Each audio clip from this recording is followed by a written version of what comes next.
Vamos a estar meditando en el Salmo 73 en esta mañana. Vamos a hacerlo en 4 puntos para que sepáis un poquito por dónde va.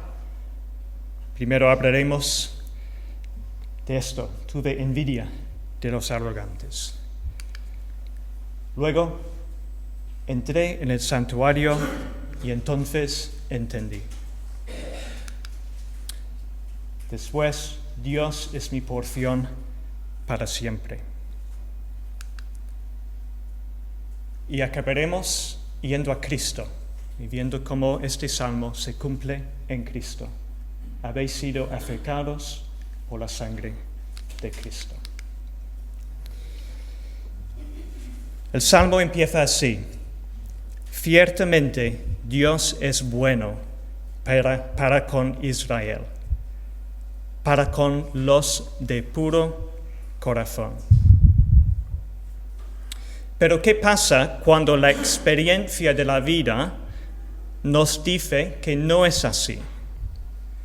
Que Dios no es bueno para con los de puro corazón. El salmista Asaf mira a su alrededor y ¿qué es lo que ve? Ve la prosperidad de los impíos. Observa que son los malos, los arrogantes, que tienen éxito en la vida. Los que hacen trampa, los que ya siendo ricos abusan de los pobres, los buitres, los descarados, los que cometen fraude y delitos y salen impunes. Estos son los que tienen éxito en la vida. Y por otro lado, observa que los honestos quedan atrás. Los que hacen el bien, los que mantienen integridad, los que rehúsan hacer trampas, a estos les va mal la vida.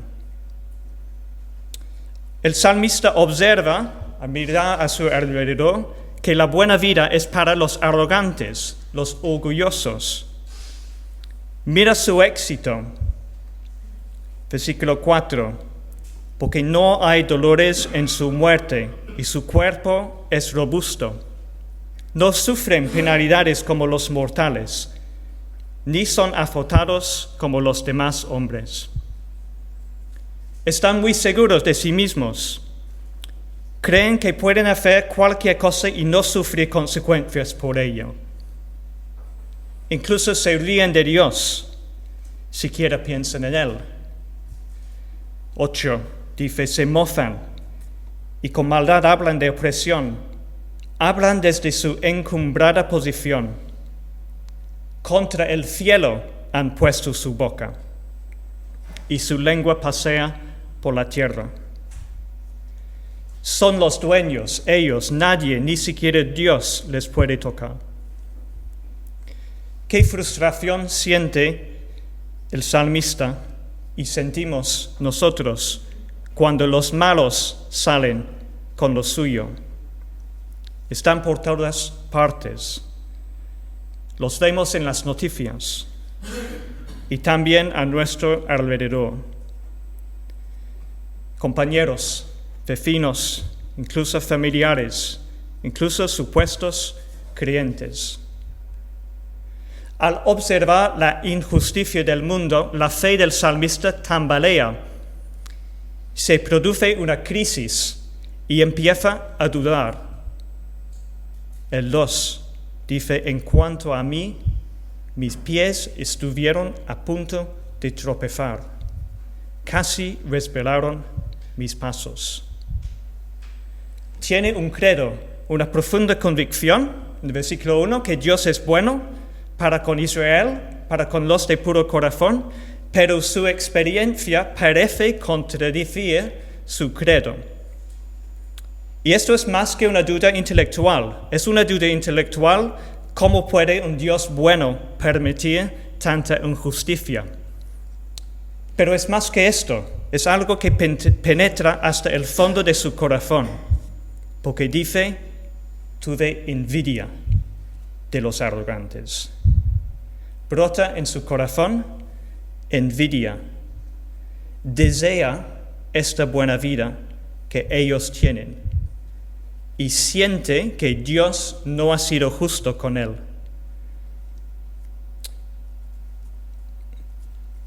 Su credo dice, Dios es bueno para los de puro corazón. Pero la envidia pudre su corazón de tal manera que acaba cuestionando esto. En el 14 dice, ciertamente en vano he guardado puro mi corazón y lavado mis manos en inocencia. Pues he sido azotado todo el día y castigado cada mañana. Ellos hacen todo mal y todo les va bien. A mí, que he mantenido mi integridad y he buscado ser puro delante de Dios, solo tengo azotes y castigos cada día. En vano he guardado puro mi corazón, dice. Seguir los caminos del Señor no me ha servido para nada. He rehusado las ganancias deshonestas. He sido generoso al dar a otros. He sido justo en mis negocios. ¿Pero para qué? Porque a ellos les va bien y a mí no. Su experiencia está haciéndole cuestionar su convicción en la bondad de Dios. Y el pensamiento es fuerte, pero esta experiencia está revelando lo que hay en su corazón. Más adelante leemos en el 21 que su corazón estaba lleno de amargura. Quizás estaba así. Es muy posible seguir los caminos de Dios, no tanto porque amamos a Dios, sino porque deseamos las bendiciones que Dios nos promete. Y cuando no obtenemos lo que pensábamos que nos correspondería, nuestro corazón se amarga. Dice Timothy Keller, cuando decimos a Dios, te serviré solo si pasa esto, entonces es esto lo que amamos, y Dios únicamente es el medio necesario para obtenerlo. El salmista está atormentado por la duda, está consumido por la envidia, está lleno de amargura, está empezando a cuestionar a Dios en su corazón. Es como va en un coche hacia un precipicio, está yendo a toda velocidad, está a punto de precipitarse. Pero hay algo que empieza a frenarle y después algo que le hace girar 180 grados.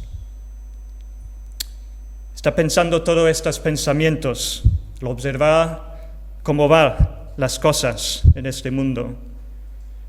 Pero llega un punto de inflexión. En versículos 15 hasta el 17, hay algo que le frena primero. ¿Qué es lo que le frena?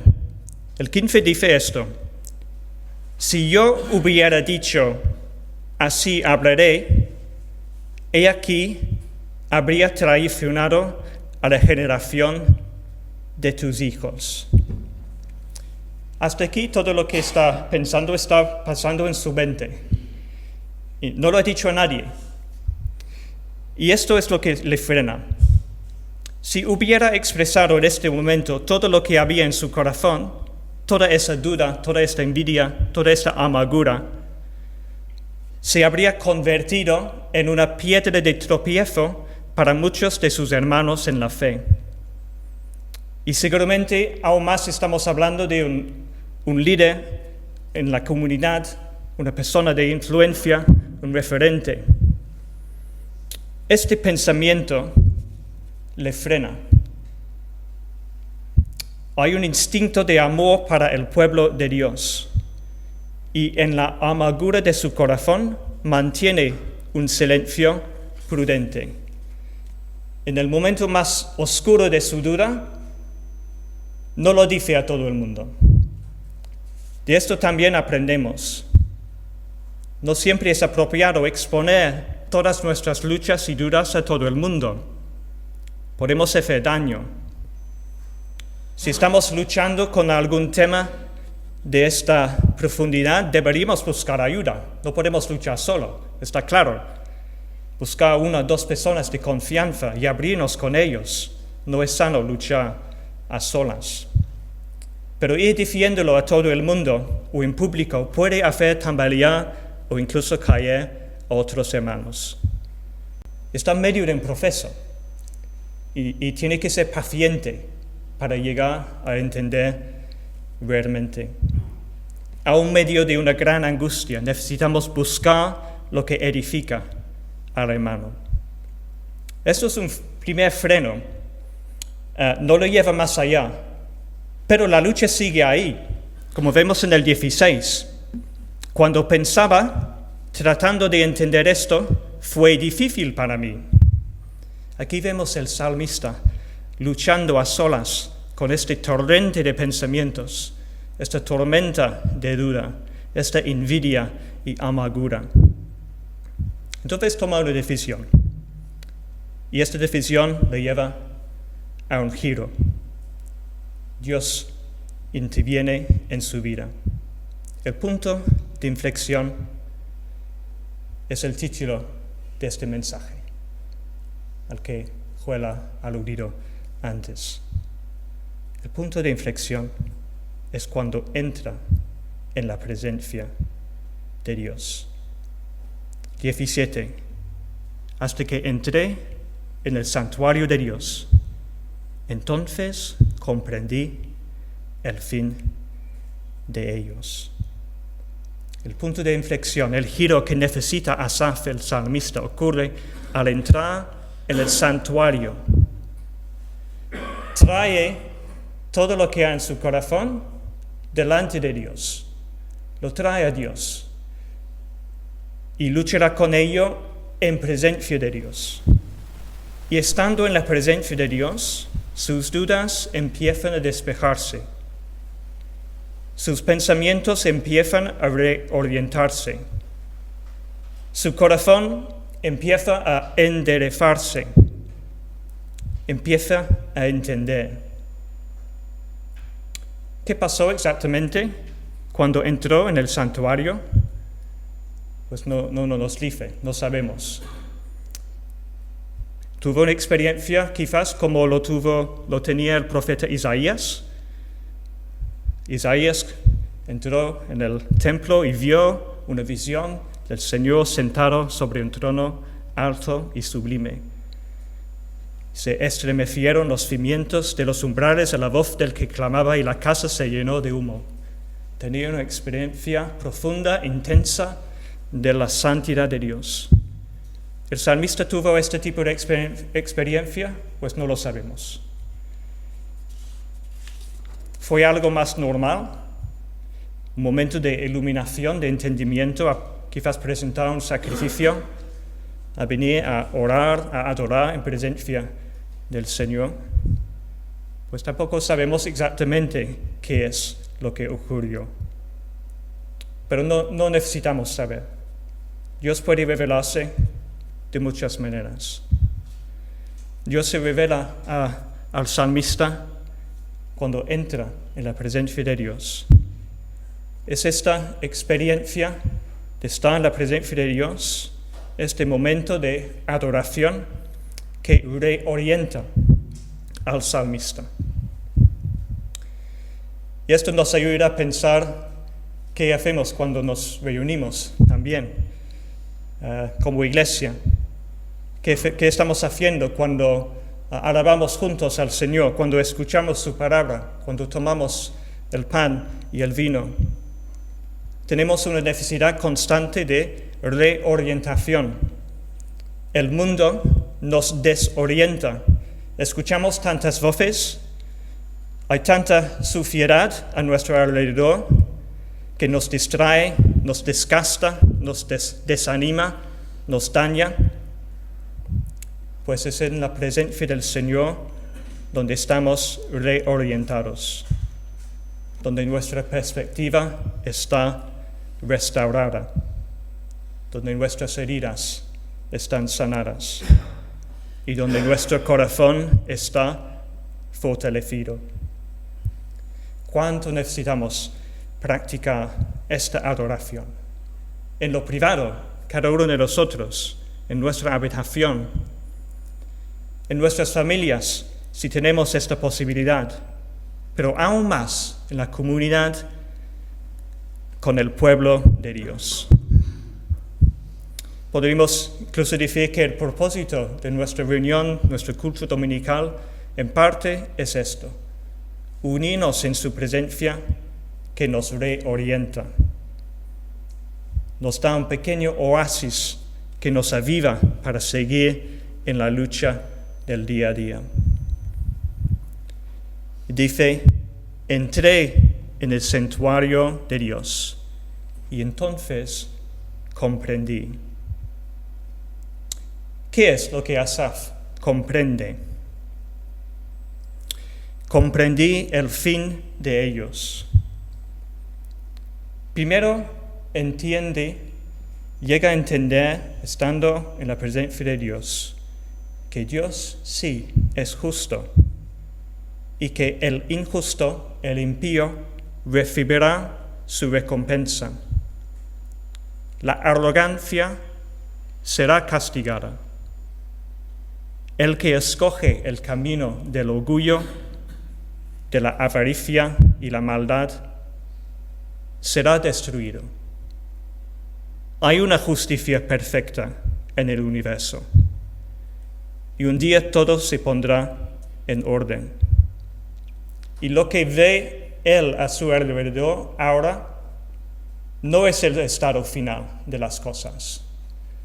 Los impíos prosperan ahora, pero es temporal.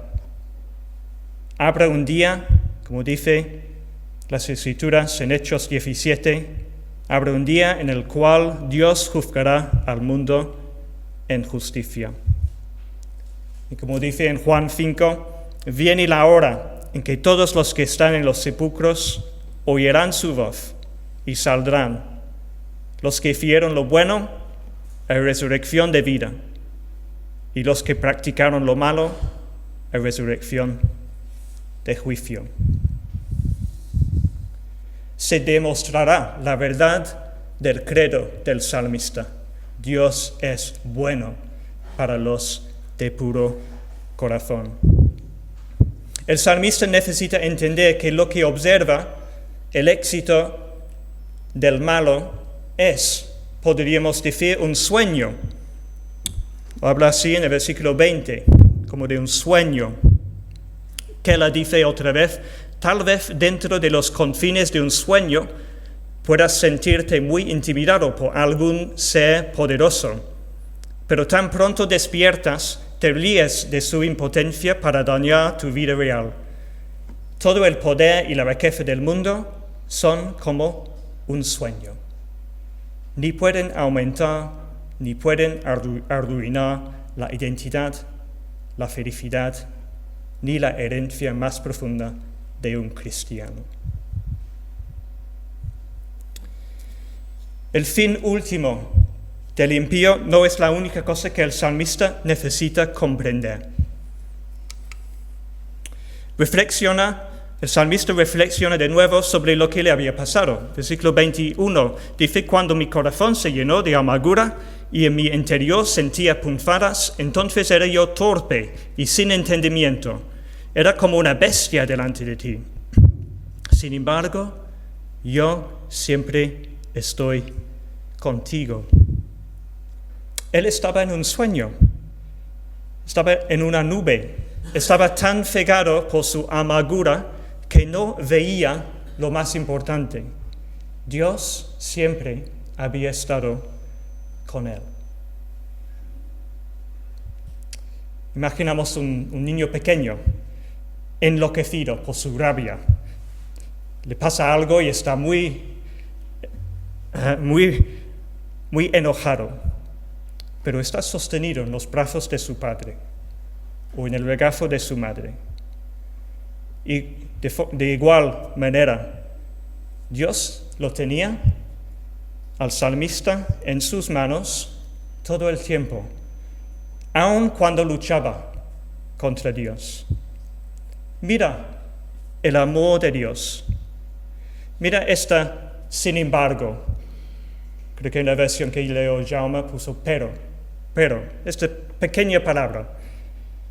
Este sin embargo, este pero, este con todo, creo que la Reina Valera lo pone, es señal de su gracia.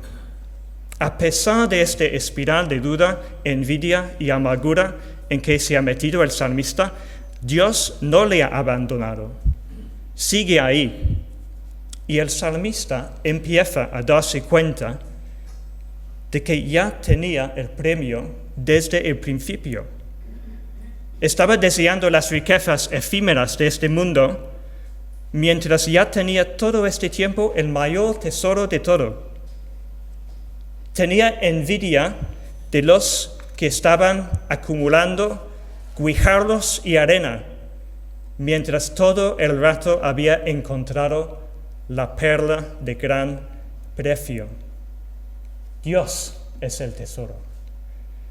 Yo siempre estoy contigo, dice, desde el principio hasta el final y todo lo que hay en medio.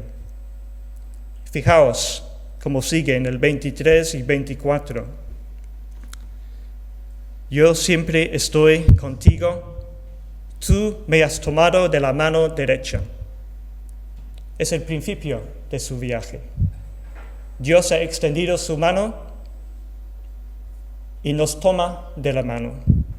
Dios irrumpe en nuestra vida y ahí comienza todo. Sigue, con tu consejo me guiarás. Dios nos lleva, nos guía, nos sostiene. Todo el viaje que es nuestra vida, Dios nos acompaña. En los altibajos, en las pruebas y las dudas, Dios nos sostiene. Y después dice, y después me recibirás en gloria. Aquí el final, principio, medio y final. Un destello de la vida después de la muerte.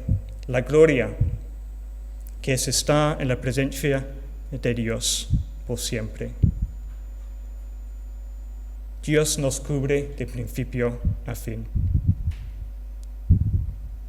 Ahora, para el salmista, el cielo está despejado y ve el sol. La envidia y la amargura se han dispersado. Sus circunstancias no han cambiado. Las injusticias del mundo siguen ahí, pero su perspectiva ha sido reorientada. Y entonces irrumpe en estas palabras maravillosas que hacen tan bien a nuestros corazones, versículo 25 y 26. ¿A quién tengo yo en los cielos sino a ti? Y fuera de ti nada deseo en la tierra. Mi carne y mi corazón pueden desfallecer, pero Dios es la fortaleza de mi corazón y mi porción para siempre. Puedes hacer tuyas estas maravillosas palabras, y así sea, y así sea. La envidia había desorientado los deseos de su corazón. Deseaba lo que ellos tenían. Pero la presencia de Dios ha cambiado sus deseos, ha reorientado sus deseos hacia su verdadero centro. Fuera de ti, nada deseo en la tierra. Somos débiles en la carne. Dice, mi carne y mi corazón pueden desfallecer. Somos débiles en nuestra carne. Nos cansamos, nos enfermamos y somos débiles en el corazón. Porque la envidia, la amargura y tantos otros pecados nos asedian. Pero, dice, Dios es la fortaleza de mi corazón y mi porción para siempre. Si tenemos a Dios en nuestro corazón, no necesitamos nada más. Nos satisface completamente. Él es nuestra porción, lo que nos toca, nuestra herencia, y esto para siempre. Agustín lo dijo así: si tengo oro, aunque lo posea eternamente, ¿qué tengo? Con todo, aunque no tuviere a Dios por siempre, sino por algún tiempo, ¿qué gran bien no tendría? Añade a esto que me promete a sí mismo y por siempre, tengo este gran bien y no dejaré jamás de tenerle. Inmensa felicidad. Dios es mi porción.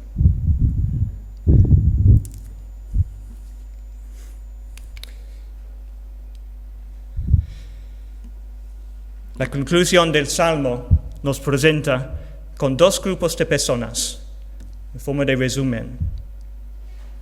Dice por aquí, porque he aquí los que están lejos de ti perecerán. Tú has destruido a todos los que te son infieles. Mas para mí esta fe que de Dios es mi bien. En Dios el Señor he puesto mi refugio, para contar todas tus obras. Tenemos, el salmista nos presenta con dos grupos, los que están lejos de Dios y el que está cerca de Dios. Los que están lejos de Dios, pues el salmista tenía envidia de su éxito, como hemos visto, pero ahora ha llegado a entender que su destino es la destrucción. Y el salmista, en contraste, ha encontrado su supremo gozo. Mas para mí, estar cerca de Dios es mi bien. ¿Dónde está nuestro corazón? ¿Estamos lejos de Dios o cerca de Dios? Y aquí, y siempre hay que hacer esto, creo, cuando leemos el Antiguo Testamento, cuando leemos los Salmos especialmente, tenemos que ver cómo desde Cristo, desde la luz de Cristo, cómo nos ayuda a entender un texto así con más profundidad. Cuando ponemos este Salmo en el contexto de toda la historia bíblica y lo leemos a la luz de Cristo, porque Cristo es el centro de toda la Escritura, vemos aún más aquí. Porque aquí tenemos un hombre piadoso, uno que se ha esforzado para mantener puro su corazón, dándose cuenta de que su corazón también está podrido, que no da la talla, porque ha experimentado una envidia profunda. Casi cae en la tentación de la envidia. Su corazón cae, no va más allá. Pero esta experiencia revela que hay algo que no va bien en su corazón. Y de hecho esto nos lleva detrás. Nos lleva a los primeros seres humanos, nuestros padres, que cayeron precisamente por envidia, entre otros pecados. El paraíso y la mismísima presencia de Dios caminando con ellos en Edén no les fue suficiente. Querían más, querían ser como Dios. Esto fue la tentación de la serpiente, de ser como Dios. Y con esto fueron seducidos por ese deseo desordenado que dio luz al pecado y engendró la muerte. Y por eso el ser humano es por naturaleza lejos de Dios. Estamos todos lejos de Dios, porque nuestros primeros padres cayeron ante el pecado de la envidia. Pero donde el primer Adán cayó, el segundo Adán venció. Estando lejos nosotros, Dios se acercó en Cristo. Y cuando vino la tentación en el desierto con el diablo, entre estas tentaciones estaba la tentación a la envidia. Porque el diablo dijo, todo este dominio y su gloria te daré, pues a mí me ha sido entregado y a quien quiero se lo doy. Le ofreció algo que no tenía. Le ofreció a Jesús la tentación de adquirir algo que fue pertenencia del diablo. Pero Jesús resistió. Jesús resistió. El segundo Adán resistió y venció donde el primer Adán había caído. Y más adelante, cuando llegamos a la cruz, cuando la carne y el corazón de Jesús desfallecían en Getsemaní y deseaba que esta copa sea apartada, también resistió la tentación. Se sometió a la voluntad del Padre y fue a la cruz. ¿Cómo es pues que nuestro corazón puede ser sanado de la envidia y la amargura y todo pecado? No simplemente por intentar ser puro con nuestras fuerzas. No, por medio de Cristo y su muerte en la cruz, porque al que no conoció pecado, le hizo pecado por nosotros, para que fuéramos hechos justicia de Dios en él. Y porque la sangre de Cristo, el cual por el Espíritu eterno se ofreció a sí mismo sin mancha a Dios, purificará vuestra conciencia de obras muertas para servir al Dios vivo. Y ahora en Cristo Jesús, vosotros que en otro tiempo estabais lejos, habéis sido acercados por la sangre de Cristo. Así es el amor de Dios, hermanos, el amor de Dios, la gracia de Dios en Cristo que nos limpia de todo pecado y promete que aquel que comenzó en vosotros la buena obra la perfeccionará hasta el día de Cristo Jesús. Y así que después de todo, si estamos en Cristo, podemos reafirmar con más convicción que nunca el primer versículo del Salmo, donde empezó, y que empezó a dudar de eso. Podemos decir, ciertamente Dios es bueno para con Israel, para con los de puro corazón, porque lo hemos visto y lo hemos encontrado en Cristo y el perdón que nos ha dado por medio de la cruz. Y si no tienes a Cristo en tu vida, esta también es la invitación a ti en esta mañana. La invitación a venir a Cristo, como dice en otro salmo, para probar y ver que el Señor es bueno. A pesar de todo lo que podemos ver a nuestro alrededor, y tanta mal, es posible encontrar la perla de gran precio en Cristo Jesús y así tener gozo eterno. Vamos a orar. Señor y Dios, qué grande eres, qué grande es tu amor, que hemos visto reflejado en este salmo, que a pesar de las luchas que tenía el salmista en su corazón al ver la prosperidad de los impíos, tú estabas siempre con él. Y eso es verdad también para nosotros que hemos creído en Cristo. Señor, cuando nos enfrentamos con diferentes circunstancias que nos producen dudas e incluso amargura y envidia, recuérdanos, Señor, que tú eres nuestro mayor tesoro, que eres nuestra porción para siempre. Danos este deseo de estar siempre cerca de ti, porque si tenemos a ti, no necesitamos a nada más. Pues lo pedimos, Señor, que con esto nos ayudes en esta semana a mantenernos puros delante de ti, dándote gloria en todo lo que haremos. En el nombre de Cristo lo pedimos. Amén.